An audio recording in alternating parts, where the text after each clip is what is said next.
I'm honestly really sad right now, if you can tell.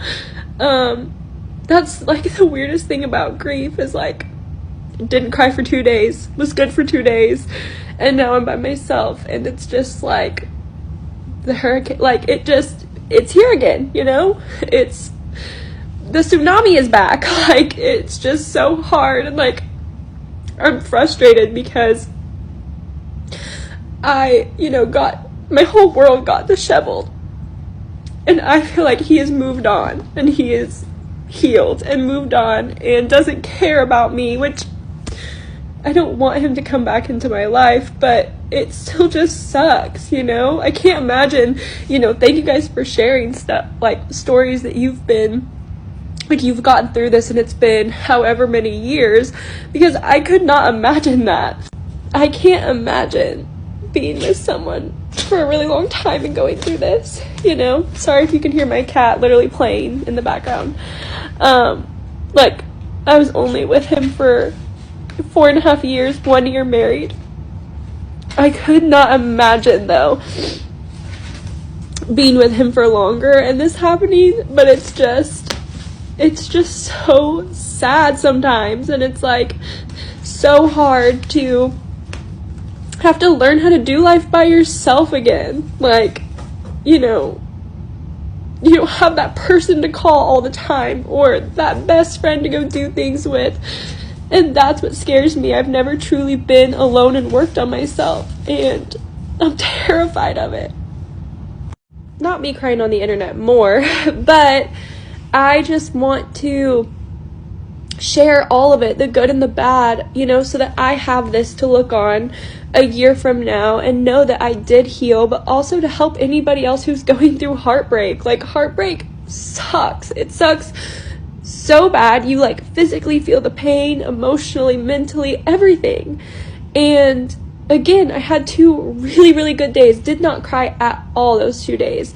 And then, as soon as I'm by myself, or as soon as, I do something or something triggers me, it just all comes flooding back. And like, it's just a lot. Grief sucks. This whole thing sucks so bad, and I'm literally praying and thinking about anybody else going through a divorce. I just wanted to talk about the fact that it's okay to sit down and miss the person sometimes, miss the connection you had. I think a lot of the times I try, and I think I'm really strong about what happened to me most of the time, and I think that I haven't cried about my ex in a long time, actually. But today, I just kind of sat down, and this is a holiday I probably would have spent with his family too, and it's okay to just like miss what you had sometimes. Like, I know that we try and tell ourselves like, well, they weren't right for us, or maybe they were a bad person, or maybe they did this, or they did this to you. And like, while I think that's true, and like, I think that you can tell yourself that, I mean, that's like, I try and put on this sorry, this is very rambly, but I really did just pick up the camera and start talking.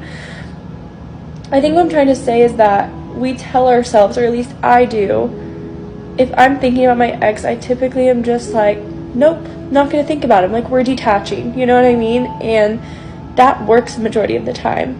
But sometimes you can just sit down and cry. You can sit down and let out your feelings. And I think people who don't ever cry about the things, or people who don't ever let themselves think about it, like, we have to think about it. We have to feel the things, and that doesn't make you weak. Like, being vulnerable does not make you weak. I really hate when people say that. Because life is all about the human emotions and what we go through. You know what I mean? Like, that is literally life. And I just think that it's okay to just sit down and miss what you had. It's okay to, and that's not even me saying, oh, I miss my ex, I miss blah, blah, blah. Like, I'm not saying that. I'm saying that sometimes I miss having a connection like that, where I felt like, oh, I had a person, right? And like, I had my person. I miss that for sure, but I think sometimes it's okay. It's okay to grieve. It's okay to sit. And I think a lot of the times we try and distract, or we try and fill with voids, or we try and move on to the next person. And some days it's okay to just sit, and it's okay to have a cry and get back out there in life. Something really quickly. So whenever I figured out that my ex-husband was dating the girl that I was worried about at the end of our marriage, I was so sad at first. And then I realized how much stronger I am now than even I was 6 months ago, because that would have made me feel devastated for like weeks, I feel like. And I was really only sad for like a day or two. Like, yeah, it still hurts. It's disappointing and it hurts. But it's almost like the anticipation of what I thought was going to be my worst nightmare. Now that it like came true, I'm just kind of like, oh, okay. Like, that says way more about him than it does me and our relationship. You know what I mean? So yeah, I just kind of wanted to share that and share where my headspace is at and everything.